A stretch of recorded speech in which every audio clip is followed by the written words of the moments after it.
정부가 서울 전역과 경기 12개 시구를 규제지역과 토지거래 허가구역으로 확대 지정했습니다. 6억 원으로 제한했던 수도권 주택담보대출 규제는 주택가격에 따라 최대 2억 원까지 대폭 축소했습니다. 취재기자 연결해서 자세한 이야기 들어보겠습니다. 차유정 기자, 핵심 내용 전해주시죠. 네, 대책은 시장 예상보다도 더 강력했습니다. 현재 투기과열지구와 조정 대상 지역은 강남 3구와 용산구만이었는데 이런 규제 지역을 서울 전역과 경기 12개 시구로 대폭 확대했습니다. 구체적으로 서울 전역과 경기 과천, 광명, 성남시 분당구, 수정구, 중원구, 수원시 영통구, 장안구, 팔달구, 안양시 동안구, 용인시 수지구, 의왕시, 하남시 등입니다. 정부는 이와 함께 위지역 모두 토지거래 허가구역으로도 추가 지정했습니다. 수도권 대부분을 규제지역으로 묶은 건 지난 2017년 8월 문재인 정부가 처음 서울 전역을 규제지정으로 지정한 이후 최대 규모입니다. 김윤덕 국토부 장관의 발표 들어보시겠습니다. 이 지역들은 내일부터 지정에 따른 그 효력이 발생될 예정입니다. 토지거래 허가구역도 추가 지정하여 주택 구입 시 실거주 의무를 부과하고 갭 투자를 차단하겠습니다. 규제 지역을 대폭 확대한 건 과거 정부가 핀셋 규제를 반복하다가 풍선 효과가 발생해 오히려 집값 불안이 커진 만큼 부작용을 사전에 차단하기 위해서인 것으로 풀이됩니다.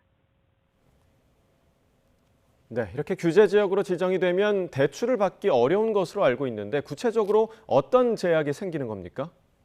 네, 먼저 현재 70%까지 가능했던 주택담보 인정비율 LTV가 40%로 강화돼 대출을 통한 주택자금 마련이 더 어려워질 것으로 보입니다. 집값이 많이 올라 있는 지역보다 평균 아파트값이 15억 원 미만인 자치구들이 영향을 받을 것으로 보이는데요. 예를 들면 서울 동작구의 평균 시세가 13억 원 정도인데 대출이 현재 6억 원까지 가능했지만 한도가 5억 원대로 줄어들게 됩니다. 1주택자가 추가 주택을 매수하면 취득세 중과 대상이 되고요. 아파트 분양권 전매도 3년간 제한되며 정비사업에 조합원 지위 양도도 불가능해집니다. 이 전매 제한은 내일부터 즉시 적용인데 분양권을 현재 소유하고 있다면 한 차례에 한해서 전매를 허용합니다. 네, 이번 이 지역들은 토지거래 허가구역으로도 지정이 됐는데 어떤 규제가 발생합니까? 네, 토지거래 허가구역으로 지정되면 아파트를 거래하고자 할 때 허가받을 의무가 생깁니다.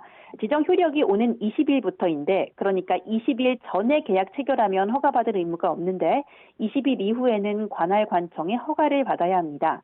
이 허가받기 위한 가장 중요한 조건이 취득일로부터 2년 동안 실거주 의무가 발생한다는 점입니다. 전세를 끼고 집을 사는 갭 투자를 차단하겠다는 정부의 강력한 의지가 보입니다. 실거주 의무를 위반하면 이행 강제금이 부과되거나 허가가 취소될 수 있습니다. 이와 함께 토지거래 허가구역 비주택담보대출의 LTV도 기존 70%에서 40%로 강화됩니다.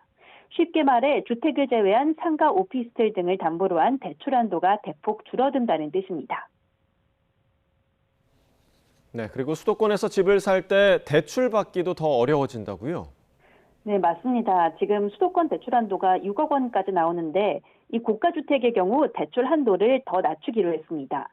15억 원 이하 주택은 현행대로 6억 원이지만 15억 원 초과 25억 원 이하 주택은 4억 원, 25억 원 초과 주택은 2억 원으로 한도를 확 낮췄습니다. 정부는 6.27 대책으로 대출 규제를 강화했지만 주택시장 과열 신호가 커지고 있어서 한도 축소가 필요하다고 설명했습니다. 또 지금까지 한 번도 DSR 산출에 반영되지 않았던 전세 대출도 29일부터 일정 부분 반영키로 했습니다. 우선 1주택자에 한해 시행하는데요. 수도권 규제 지역에서 전세 대출을 받는 경우 이자 상환분을 대출 원리금에 포함하는데 이렇게 되면 대출 원리금 규모가 커지게 되면서 그만큼 받을 수 있는 대출액이 줄어들게 됩니다. 또 내일부터 수도권과 규제 지역에 DSR 산정 시 적용하는 스트레스 금리가 3%로 상향됩니다. 이렇게 되면 개인별 대출 한도가 개인의 연소득에 따라 더 줄어들 수 있게 됩니다.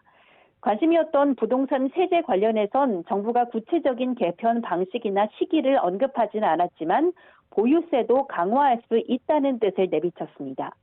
부동산 세제 개편을 최후 수단으로 남기며 신중한 입장을 견지했던 정부가 대응 수위를 한 단계 높인 것으로 풀이됩니다. 지금까지 경제부에서 YTN 차유정입니다.